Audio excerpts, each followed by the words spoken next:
ఈ వీడియోలో భారత రాజ్యాంగ పరిణామ క్రమంలో భాగంగా అతి ముఖ్యమైన మూడో కౌన్సిల్ చట్టం 1909 చట్టం గురించి పూర్తి సమాచారం తెలుసుకుందాం. ఈ చట్టాన్ని మార్లే మింటో సంస్కరణ చట్టం లేదా మింటో మార్లే సంస్కరణ చట్టం అని కూడా అంటారు. సో ఈ చట్టాన్ని ప్రవేశపెట్టడం గల కారణాలు ఏంటి, ఇందులోని ముఖ్యాంశాలు ఏంటి, సో దీనికి గల ప్రతికూల అంశాలు అనుకూల అంశాలు ఏంటివి అనేది ఈ వీడియోలో పూర్తిగా చేసి చూద్దాం. సో దానికంటే ముందు నేను మీకు కింది చట్టాలపైన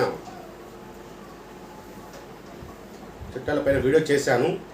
చూడని వారు ఎవరైనా ఉంటే ఖచ్చితంగా కింది వీడియోను చూడండి. Regulating act of 1773, pits India చట్టం 1784, చార్టర్ చట్టం 1793, చార్టర్ చట్టం 1813, చార్టర్ చట్టం 1853, భారత ప్రభుత్వ చట్టం 1858, కౌన్సిల్ చట్టం 1861, కౌన్సిల్ చట్టం 1892. సో ఎందుకు ఆలస్యం? హాయ్ ఎవ్రీవన్, నేను మీ Ramesh. Welcome to my channel Ramesh sir Indian polity classes in Telugu. So భారత కౌన్సిల్ చట్టం 1909 ప్రవేశపెట్టడానికి గల కారణాలు పరిశీలిస్తే అందులో మొట్టమొదటిది 1892 కౌన్సిల్ చట్టంలోని లోపాలను సవరించడానికి. సో ఈ చట్టంలో ప్రధాన లోపాలను చూసినట్టయితే ఈ చట్టం ద్వారా ఆర్థిక అంశాలపై ప్రశ్నించే హక్కును కానీ ఓటు హక్కు కానీ ఇవ్వలేదు. అదేవిధంగా ప్రజా ప్రయోజనాల దృష్ట్యా ప్రశ్నించే హక్కును కల్పించడం లేదు. రెండు, కేంద్ర శాసన మండలి అయినా కావచ్చు, రాష్ట్ర శాసన మండలి అయినా కావచ్చు, అందులో అధికారిక సభ్యులు అంటే బ్రిటిష్ వారు మాత్రమే మెజారిటీ సంఖ్యలో ఉండేవారు. ఇవి ప్రధానమైన లోపాలని చెప్పవచ్చు. ఈ లోపాలను సవరించడానికి లేదా అధిగమించడానికే ఈ 1919 చట్టాన్ని ప్రవేశపెట్టారని చెప్పవచ్చు ఫ్రెండ్స్. రెండవది 1905లో జరిగిన బెంగాల్ విభజనను కూడా ప్రధాన కారణంగా చెప్పవచ్చు. బెంగాల్ విభజనగా ఇండియన్ హిస్టరీలో వస్తుంది, కానీ నేను గతంలో క్లాస్లో ఇండియన్ హిస్టరీని పార్టీలో క్లాస్లో మెర్జ్ చేయలేను, దీనివల్ల టైం ప్రొలాంగ్ అవుతుందని చెప్పాను. సో నా మిత్రులు కొంతమంది సలహా ఇచ్చారు. నాకు ఇట్లా కొంచెం అనుభవపూర్వకంగా ఇది తెలిసిన విషయం ఏంటంటే, కాంపిటేటివ్ ప్రిపేర్ అయ్యే ఆస్పిరెంట్స్కు ఒక్క మార్కెట జాబులు పోయిన సందర్భాలు ఉన్నాయి, ఒక్క మార్కెట జాబులు వచ్చిన సందర్భాలు ఉన్నాయి, ఒక్క మార్క్ తేడాతో. సో దాన్ని దృష్టిలో పెట్టుకొని ఇండియన్ హిస్టరీని గిట ఈ క్లాస్లో కొన్ని అంశాలను, ముఖ్యమైన అంశాలను చెప్పడానికి అనుకున్నాను. ఎందుకంటే నేను ఫర్ ఎగ్జాంపుల్ చెప్తున్నాను, తెలంగాణ స్టేట్ గవర్నమెంట్లో నా మిత్రుడికి నాకు ఒకటే మార్క్తో అతని గ్రూప్లో సెలెక్ట్ అయ్యి ఎక్సైజ్ ఎస్సీగా రంగారెడ్డి డిస్ట్రిక్ట్లో చేస్తున్నాడు. నాకు ఒక్క మార్క్ తేడాతో పోయింది. ఈరోజు పంచాయతీ డిపార్ట్మెంట్లో ఉండాల్సి వచ్చింది ఒక్క మార్క్ తేడాతో.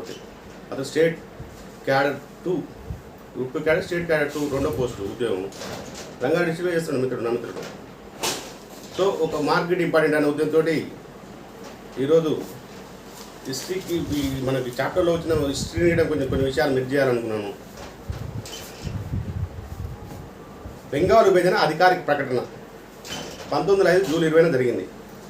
బెంగాల్ విభజన వ్యతిరేక ఉద్యమం 1905 ఆగస్టు 7న.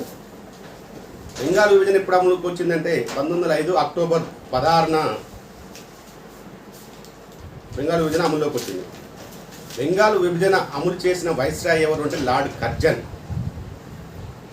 ఆ రోజు భారత రాజ్య కార్యదర్శి ఎవరు అంటే జాన్ గోడ్రిక్.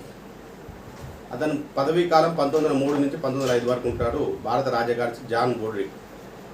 బెంగాల్ విభజన రద్దు ఎప్పుడైందంటే 1911 డిసెంబర్ 11. రద్దు చేసిన వైస్రాయ్ ఎవరు? లార్డ్ ఆర్డిన్స్ రెండవ అతను, లార్డ్ ఆర్డిన్స్ 2. 1911లో భారత రాజ్య కార్యదర్శి ద ఎర్న్ ఆఫ్ క్రేవ్. 1906లో స్వదేశీ ఉద్యమం లేదా వందే మాతరం ఉద్యమం జరిగింది. ఈ ఉద్యమానికి ప్రధాన కారణం ఏంటిదంటే బెంగాల్ విభజన. బెంగాల్ విభజన ఉద్యమానికి వందే మాతరమును నామకరణం చేసిన వ్యక్తి ఎవరంటే అశ్విన్ కుమార్ దత్. అశ్విన్ కుమార్ దత్ ఎవరు మధ్యలో అయినంటే బ్రిటిష్ గవర్నమెంట్లో జైలు శిక్ష అనుభవించిన తొలి భారతీయుడు ఎవరంటే అశ్విన్ కుమార్ దత్. వందే మాతరం అనగా హేల్ మదర్ ల్యాండ్, తెలుగులో దీన్ని ఒడగల్ల మాతృభూమి అంటారు. ఒడగల్ల మాతృభూమి, హేల్ మదర్ ల్యాండ్ ని ఒడగల్ల మాతృభూమి అంటారు వందే మాతరం అనగా.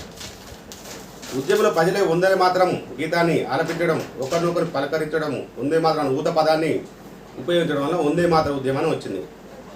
ఈ ఉద్యమంలోనే విదేశీ వస్తువులను బహిష్కరించి స్వదేశీ వస్తువులను మాత్రం ఉపయోగించే నిర్ణయం తీసుకోవడం వలన దీని గల మరొక పేరే స్వదేశీ ఉద్యమం.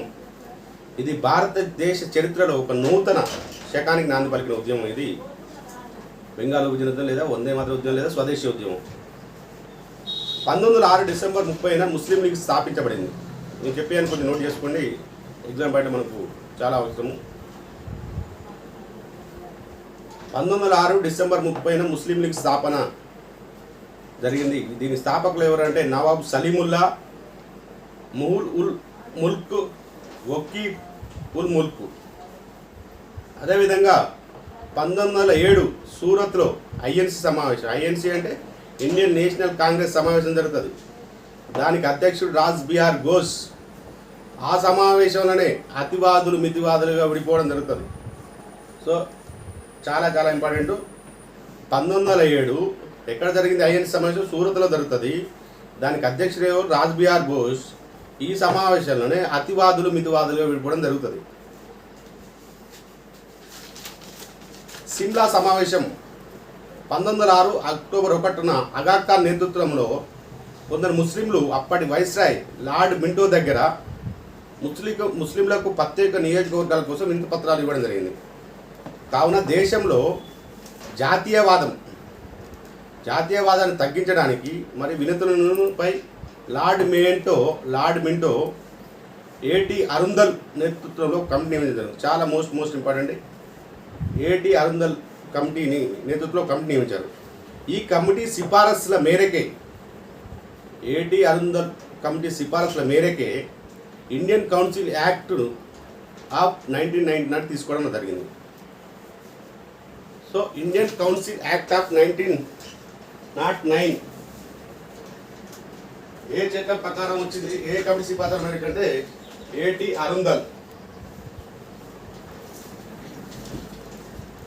అరుందల్ కమిటీ సిఫారసుల మేరకు ఇండియన్ కౌన్సిల్ యాక్ట్ ఆఫ్ 1909 వచ్చింది. ఈ కమిటీ దీన్నే మింటో మార్లే సంస్కరణ చట్టం లేదా మార్లే మింటో సంస్కరణ చట్టం అంటారు.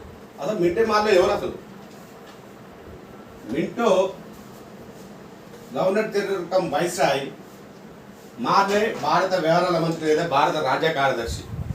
వీళ్ళ ఆ టైంకి వీళ్ళిద్దరు కాబట్టి దీన్ని మింటో మార్లే సంస్కరణ లేదా మార్లే మింటో సంస్కరణ అని అంటారు.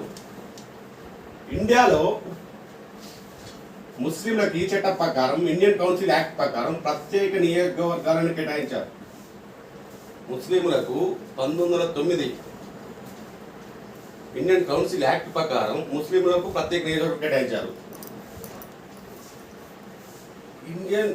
ఈ చట్టం ప్రకారమే 1947 భారత ప్రభుత్వ చట్టం అనుసరించి ఇండియా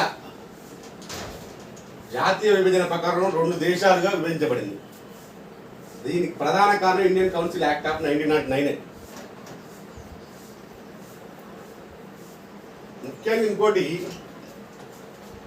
ఈరోజు భారతదేశం పాకిస్తాన్ ఎగ్జాంపుల్, భారతదేశం పాకిస్తాన్ విడిపోవడానికి కారణం ఇండియన్ కౌన్సిల్ యాక్ట్ ఆఫ్ 1909. ముస్లింలకు ప్రత్యేక నియోజకవర్గం కల్పించడం వల్ల ముస్లింలకు ప్రత్యేక నియోజకవర్గం కల్పించడం వల్ల మత నియోజకవర్గ పితామహుడు అని ఎవరంటారంటే మింటోని. మోస్ట్ ఇంపార్టెంట్ అండి. మింటోని మత నియోజకవర్గాల పితామహుడు లేదా ఫాదర్ ఆఫ్ కమ్యూనల్ ఎలక్టోరేట్ అంటారు. ఇప్పటి వరకు కాంపిటేటివ్ ఎగ్జామ్ చూడండి, మీకు ఏంటో అక్కడ ఈ క్వశ్చన్స్ రిపీట్ అయితేనే ఉంటుంది. మత నియోజకవర్గ పితామహుడు ఎవరు అంటే Minto, father of communal electorate మింటోని అంటారు. ఈ చట్టం ప్రకారమే గవర్నర్ జనరల్ కౌన్సిల్లోని సభ్యుల సంఖ్య గతంలో ఎంతమంది ఉండేదంటే 16 మంది ఉండేది. 16 నుంచి 60 మందికి పెంచడం జరిగింది. ఈ ఇండియన్ కౌన్సిల్ యాక్ట్ ఆఫ్ 1909 ప్రకారమే గవర్నర్ జనరల్ కార్యనిర్వాహక మండలి ఒక న్యాయ సభ్యుడిగా సత్యేంద్రనాథ్ సిన్హా, గుర్తుపెట్టుకోవాలి, సత్యేంద్రనాథ్ సిన్హాను అనే భారతీయుని నియమించడం జరిగింది. ఒక న్యాయ సభ్యుడిగా గవర్నర్ జనరల్ కార్యనిర్వాహక మండలిలో ఒక న్యాయ సభ్యుడిగా సత్యేంద్ర సిన్హాను అనే భారతీయుని నియమించడం జరిగింది. అదేవిధంగా ఈ చట్ట ప్రకారం అప్పటి వరకు కేంద్ర శాసనసభ అని పిలిచేది మనం. కేంద్ర శాసనసభ అంటే సెంట్రల్ లెజిస్లేటివ్ కౌన్సిల్ని ఐఎల్సి ఇంపీరియల్ లెజిస్లేటివ్ కౌన్సిల్గా పేరు మార్చారు. సో అప్పటిదాకా కేంద్ర శాసనసభను ఏమని పిలిచారు? ఆ కేంద్ర శాసనసభను అని పిలిచేవారు. దాన్ని ఈ చట్ట ప్రకారం ఇండియన్ కౌన్సిల్ యాక్ట్ ప్రకారం, ఇండియన్ కౌన్సిల్ యాక్ట్ ఆఫ్ 1909 ప్రకారం సెంట్రల్ లెజిస్లేటివ్ కౌన్సిల్ని ఇంపీరియల్ లెజిస్లేటివ్ కౌన్సిల్గా పేరు మార్చారు. సో మీకు ఈ వీడియో నచ్చితే లైక్ చేయండి, షేర్ చేయండి, మీకు రైట్ సైడ్లో ఉండే బెల్ ఐకాన్ని సబ్స్క్రైబ్ చేయండి, కామెంట్ చేయండి.